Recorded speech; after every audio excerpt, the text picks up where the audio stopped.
Law enforcement officials call it a revolving door. Convicted heroin dealers in and out of jail, continuing a cycle of crime. One Kentucky sheriff says communication is key. Investigative reporter Miranda Combs shows us what's being done to protect our streets.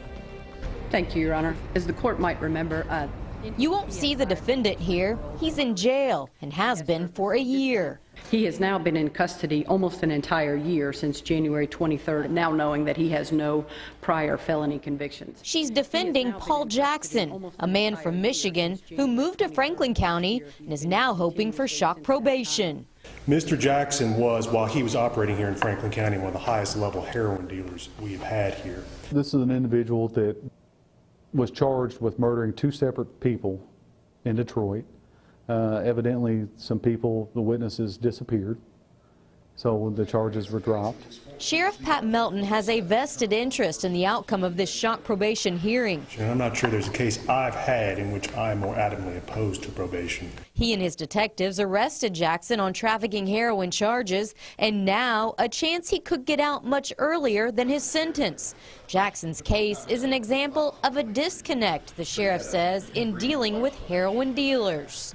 I think you got to send a very strong message all the way across the board, from law enforcement to the prosecutor's office and the judicial system, that, you know, we're not going to tolerate this. Melton says right now he's seeing a lot of the same thing. Same people, same crime. How many times has she been popped?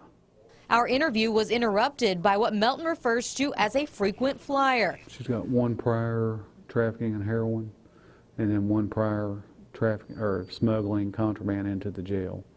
This girl's name's Tanya Reed. They're with her right now. They just arrested her for trafficking in heroin. The Durango, it's good. Her name, along with others, detectives can rattle off as those that repeatedly push through the court system. These two men can do the same. Frustrating? Yeah, sure it's frustrating. Sure it's frustrating. You know, it's just cleaning up the same mess every day over and over again. Commonwealth's attorney Larry Cleveland and his assistant, the man you saw prosecuting the Jackson shock probation hearing, say probation and parole is a consequence of sentencing in any case. It's a balancing act for them and for the judges. We honestly believe that probation is not appropriate in most heroin cases because of the nature of heroin.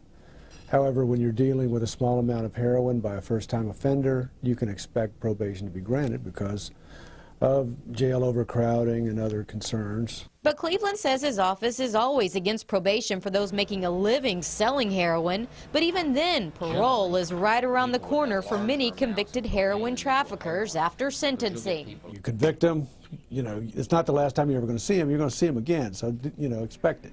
A portion of Senate Bill 5 would force convicted heroin dealers to serve at least half of their prison sentences. Right now, Cleveland says 15% to 20% of their sentence served is common. The joke is, man, that guy didn't even change clothes when he went to the penitentiary. He's back on the street without even changing clothes. And it seems that way a lot of times. I believe in our judges and our courts and in our judicial system, and, you know, they've got a tough job to do. And right as we were leaving the sheriff's office, yeah, I just got a text that Paul Jackson was denied his shock probation. a win. However, since Jackson has served a year already, he could possibly be out of jail in about a year. Still, though, prosecutors say it sends a message to heroin dealers that if they stop here, they'll fight to keep them locked up here as long as the system will allow. And Paul Jackson was sentenced to 10 years, so a year from now would be 20% of his sentence. Cleveland says the majority of the cases he sees in his office are heroin cases right now. So the issue is both probation and parole in regards to these heroin dealers getting out early. Right. If they're not probated early, then parole is probably right around the corner. So like Cleveland said, it's just a revolving door that they have no choice but just to deal with. An endless cycle. Miranda, thank you.